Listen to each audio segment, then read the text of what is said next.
अस्सलाम वालेकुम। This is Abid Javed. आप देख रहे हैं मेरा चैनल एजुकेशन। आज मैं आपको सपोर्टिंग बुक्स यानी इमदादी कुतब के बारे में रोशनी डालूँगा। मैंने महसूस किया है कि हमारे जो तलबा हैं ये सिर्फ़ दरसी कुतब के अंदर ही रहकर एक इल्म हासिल करते हैं। उनके इल्म में वुसअत नहीं आती, उनके अल्फाज में, उनकी वोकैबुलरी में, उनके उर्दू जो अल्फाज है उसमें वुसअत नहीं है। एक महदूद लाइन के ऊपर ही चलते रहते हैं। और इसी तरह जो इंग्लिश वोकैबुलरी है उसमें भी वो एक महदूद लिमिट पर जाते हैं। असातिज़ा जिस लफ्ज़ का मानी बता देते हैं, कॉपी पे लिखवा देते हैं, उसी को तलबा जो हैं वो याद करते हैं और उससे आगे पीछे उन अपने इल्म को वुसअत देने के लिए उनके पास इमदादी कुतब होती ही नहीं है। और ये हमारा अलमिया है कि बहुत से तलबा जो हैं वो ख़ुद वालिदैन को आके ये नहीं बताते कि हमें डिक्शनरी चाहिए, हमें उर्दू की लुगात की बुक चाहिए, हमें एक ग्रामर चाहिए, हमें ट्रांसलेशंस की बुक्स चाहिए। तो बहुत से वालिदैन ऐसे हैं जिनको इस चीज़ का बिल्कुल इल्म नहीं है कि उनके बच्चों के लिए ये किताबें जो अगर हम उनको मुहैया करें तो उनके लिए बहुत ज़्यादा सूदमंद होंगी। अभी इसकी मैं एग्ज़ाम्पल आपको एक बताता हूँ कि एक बच्चा जो है वो उसको उस्ताद ऑब्जेक्ट का मानी बता देता है।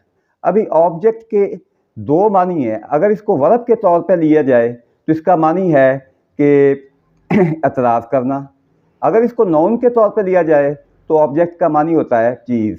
अगर एक बच्चा डिक्शनरी में खोलकर इसके मानी को देखेगा ऑब्जेक्ट को, तो वो ऑब्जेक्ट से आगे बनने वाले अल्फाज, उसके बाद ऑब्जेक्टिव, ऑब्जेक्शन, ऑब्जेक्शनेबल, ऑब्जेक्टिवली, ये सारी चीज़ें जब वो यहाँ तक वुसअत में पढ़ेगा तो उसके इल्म में एक इजाफा होगा। ये मैंने एक लफ्ज़ की आपको एग्जाम्पल दी है। इंग्लिश के में अमूमन देखा गया है कि हर वर्ब से उसका कोई नाउन बनता है, उससे आगे एडजेक्टिव हैं, एडवर्ब हैं, ये उससे फ्रेजेस बनते हैं। तो वजह क्या है कि हमारा जो स्टूडेंट है वो सिर्फ ऑब्जेक्ट का एक मानी जो क्लास में टीचर ने लिखवा दिया, बुक में जो लफ्ज़ था वहाँ पे जो उसका मानी बनता था वो लिखवा दिया।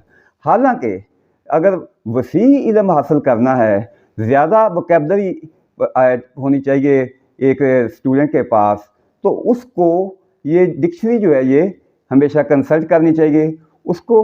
फिर दूसरी एक मैंने चीज़ देखी है कि आजकल कुछ दोस्त दलील देते हैं कि डिक्शनरी की हार्ड कॉपी की क्या ज़रूरत है जब हम मोबाइल के अंदर जो डिक्शनरी में लफ्ज़ जो है वो सर्च कर सकते हैं।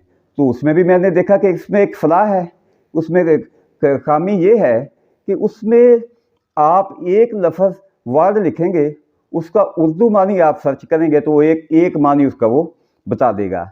उसके बरक्स अगर आप हार्ड कॉपी को कंसल्ट करते हैं, बच्चा उसको खोलता है एक लफ्ज़ देखने के लिए, वो उस लफ्ज़ की पूरी तफसील इंग्लिश टू इंग्लिश और फिर उसका उर्दू जो मानी बनता है, उसका वर्ब, एडवर्ब, एडजेक्टिव, नाउन और उससे फ्रेजेस बनते हैं, ये जब सीखेगा तो उससे उसका जो इल्म है वो इजाफा हो जाएगा। मैंने पिछले दिनों में एक बच्ची से पूछा कि आपने कौन से सब्जेक्ट्स आप यूनिवर्सिटी में पढ़ रही हैं, तो उसने बताया कि मैं बीएस इंग्लिश कर रही हूँ।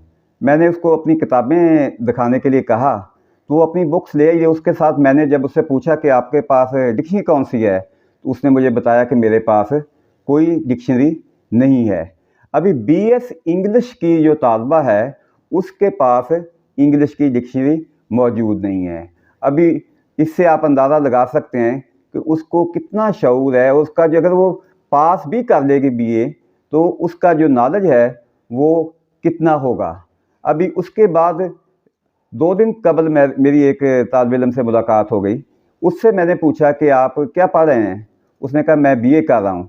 मैंने कहा कि आपके पास इंग्लिश की कौन सी डिक्शनरी है उसके पास? कहा मेरे पास कोई डिक्शनरी नहीं है। मैंने कहा तो आप अल्फाज के मानी कहाँ से देखते हैं? वो उसने कहा कि मुझे किसी ने बताया ही नहीं है कि अल्फाज के मानी देखने के लिए डिक्शनरी आप ख़रीद लें।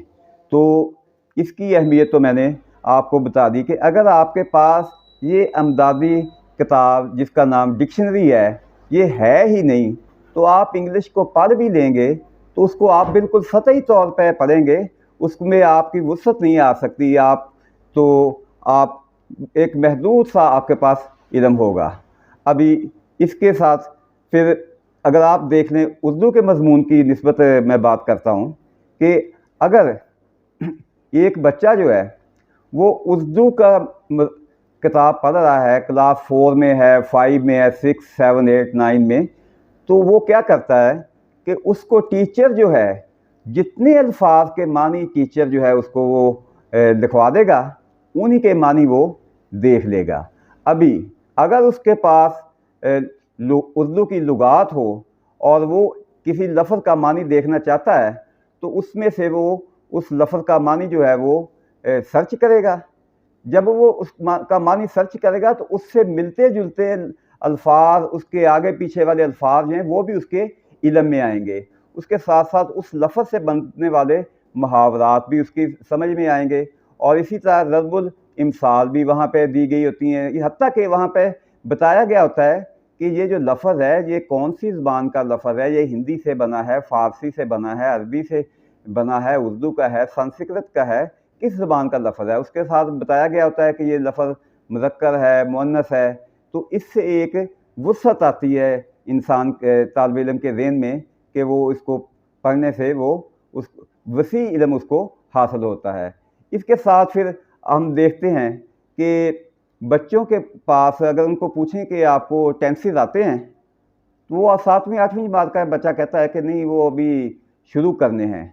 अभी ये कुछ स्कूल्स में तो अर्ली शुरू कर दिया जाता है, क्लास 5 से आसान टेंसेस से शुरू कर दिया और आगे चलते गए क्लास 7 तक टेंसेस वगैरह, एक्टिव, पैसिव, डायरेक्ट, इनडायरेक्ट मुकम्मल हो गए। लेकिन कुछ स्कूल ऐसे हैं जहाँ पे इस चीज़ पे बिल्कुल तवज्जो नहीं दी जाती और क्लास 8 के बाद कुछ टेंस वगैरह पढ़ाए जाते हैं। अभी अगर क्लास 8 तक बच्चे का जो इंग्लिश का बेस है वो अच्छा नहीं बना, तो क्लास 9th का जो उसका रिज़ल्ट होगा, मुझे नहीं लगता कि उसका रिज़ल्ट जो है वो बहुत अच्छा होगा। तो बच्चे को वालिदैन जो हैं उनको चाहिए कि उनको ग्रामर्स जो हैं बच्चों को ला के दें, वक़्त से पहले ला दें। आप बच्चा छोटा बच्चा है, आप उसके लिए ग्रामर्स इकट्ठी करें, आप उसके लिए ट्रांसलेशन इकट्ठी करें। अभी हमने देखा है कि किसी फंक्शन वगैरह की तैयारी हो तो वहाँ पे हम बच्चे के लिए 4-5 हज़ार का एक पैंट कोट सूट वगैरह लेके दे देते हैं। लेकिन ये जो मैं बुक्स बता रहा हूँ कि हमारे पास डिक्शनरी होनी चाहिए, लुगात होनी चाहिए, 1-2 अच्छी ग्रामर्स होनी चाहिए, ट्रांसलेशंस की बुक्स होनी चाहिए, तो इन सब की कीमत मिला के भी 4,000 के करीब बनती है। तो मैं कहना ये चाहता हूँ कि वालिदैन का फ़र्ज़ है कि बच्चे को ये अमदादी कुतब जो सपोर्ट करती हैं टेक्स्ट बुक्स को पढ़ने के लिए, उनके मानी देखने के लिए उनमें अपना बच्चे का शौक़ को ये जो ही बच्चा कंसल्ट करता है लुगात या डिक्शनरी को, तो उसमें एक सर्च करने का शौक़ भी पैदा होता है, उसमें तालीम की तरफ एक दिलचस्पी भी पैदा होती है। तो इसी के साथ मैं आज की बात ख़त्म करता हूँ। तो आइंदा इंशाल्लाह जो मेरी वीडियोज़ आएँगी उसमें मैं इंग्लिश ग्रामर जो है वो आपको पढ़ाऊँगा। इसी में मैं नाउन्स से लेके उसके बाद पार्ट्स ऑफ स्पीच वगैरह और सादा फ़िक़रात के बाद फिर मैं टेंसेस जो हैं वो भी आपको पढ़ाऊँगा। तो इसके लिए आपके लिए मुफीद होगा कि आप मेरा चैनल जो है इसको सब्सक्राइब कर लें, ताकि आप घर पे बैठे भी ये इंग्लिश ग्रामर वगैरह जो है ये इससे सीख सकें और मुस्तफ़ीद हो सकें।